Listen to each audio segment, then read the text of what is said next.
Olá!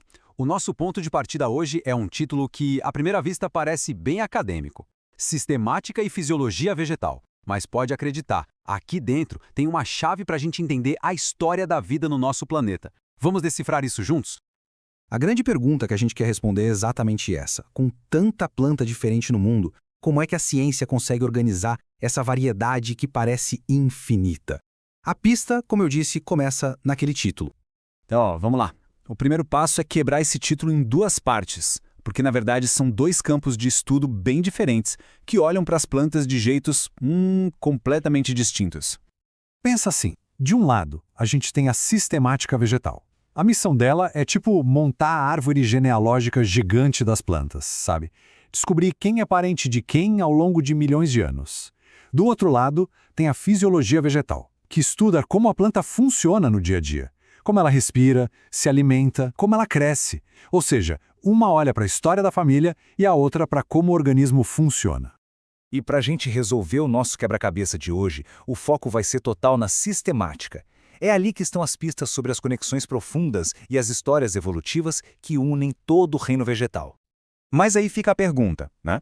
Como é que os cientistas conseguem de fato desenhar esse mapa tão complexo da família das plantas? Bom, existe toda uma área da biologia dedicada exatamente a isso. E o nome dessa área é filogenia. A filogenia é a ciência que busca reconstruir a história da evolução. É como se os cientistas fossem detetives do tempo, investigando o passado para conseguir traçar as relações de parentesco entre todos os seres vivos. Certo? Então, esses detetives da evolução precisam de uma ferramenta para colocar suas hipóteses no papel, né? Para a gente conseguir visualizar essas relações todas. Que ferramenta é essa? E essa ferramenta é o cladograma. Ele é um mapa visual da filogenia. E olha, não é só um desenho não, viu? É representação gráfica de uma hipótese científica sobre a árvore da vida. A ideia central de um cladograma é basicamente mostrar como diferentes grupos de seres vivos se conectam a um ancestral lá no passado. Cada linha, cada bifurcação que a gente vê ali está contando um pedacinho da longa história da evolução. E ler um cladograma é mais simples do que parece. A gente sempre começa pela base, a raiz, que é o ancestral mais antigo de todo mundo ali. Depois vai seguindo pelos ramos, que são as linhagens. Onde um ramo se divide, a gente tem um nó, que indica o surgimento de um novo ancestral. E, finalmente, as pontinhas lá em cima representam os grupos que existem hoje. E agora a gente chega no coração do nosso material fonte. Uma frase curta, um tanto enigmática, que é um verdadeiro quebra-cabeça visual para quem está aprendendo a ler esses mapas. É isso. A fonte diz só isso.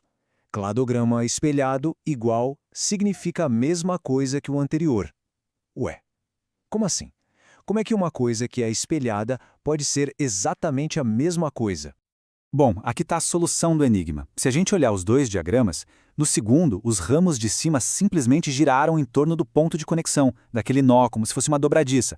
A ordem que a gente lê da esquerda para a direita até mudou, mas o mais importante, as conexões de parentesco continuam iguaizinhas. A história evolutiva que o diagrama conta não mudou absolutamente nada. Então, o que a gente conclui disso tudo? Que entender esse tal efeito espelho é a chave para ler corretamente qualquer mapa da evolução. A lição principal é essa. A aparência do diagrama pode até mudar, mas a informação científica de verdade, a história evolutiva, continua a mesma. Ela está no padrão das ramificações e não na ordem em que as pontas aparecem. Então, para a gente guardar as ideias. Primeiro, cladogramas mostram relações, parentesco, e não que um ser é mais evoluído que o outro. Segundo, a ordem das pontinhas lá em cima não importa, ela pode girar. E terceiro, o que é a informação-chave de verdade é o padrão das ramificações, ou seja, quem está conectado com quem.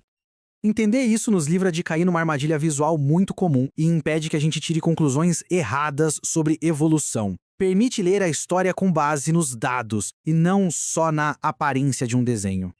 Isso tudo nos deixa com uma reflexão final, não é? Com as ferramentas da filogenia ficando cada vez mais poderosas, que capítulos ainda não lidos da grande árvore da vida estão só esperando para serem descobertos? A investigação, com certeza, continua.